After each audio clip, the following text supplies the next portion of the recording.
Ils ont répondu massivement à cette conférence scientifique du mois d'octobre organisée par le Centre Diamant. Médecins généralistes et spécialistes de la ville de Kinshasa ont suivi avec attention les orateurs qui ont exposé sur le thème « Actualité dans la prise en charge des discopathies dégénératives ». À tour de rôle, chacun selon sa spécialité. Normalement, sur mon domaine, sur la kinésithérapie, quand on voit la discopathie, on voit les conséquences. Moi, je recommande à toute personne qui subit peut-être des pressions ou des tensions musculaires, avant de prendre une autre prise en charge, de tenter à faire quelque chose, de pouvoir d'abord s'examiner. Les avancées en termes de recherche pour un traitement efficace de la discopathie sont ici citées par les docteurs Ngamasata et Kawele, respectivement neurochirurgiens et médecins physiques. Comment la repérer? Des patients se plaignent de douleurs au bas du dos, ils se plaignent de douleurs qui descendent au niveau des jambes, au niveau cervical et qui partent au niveau de 2 membres supérieurs.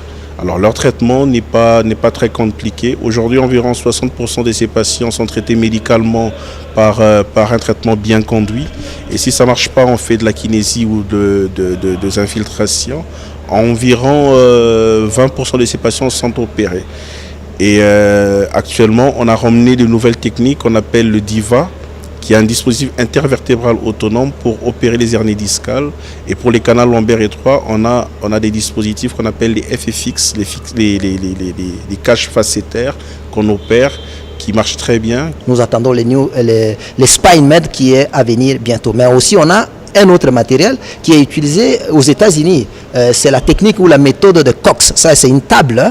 Donc ça aussi, nous sommes en contact avec les partenaires afin de nous faire amener tous ces matériels pour que nous améliorions la prise en charge de nos patients dans les discopathies dégénératives. Une initiative louée par les participants. Cette conférence s'inscrit dans le cadre de 12 conférences médicales que le Centre Diamant avait lancées officiellement le mois dernier. Un autre terme de médecine spécialisée sera abordé le mois prochain.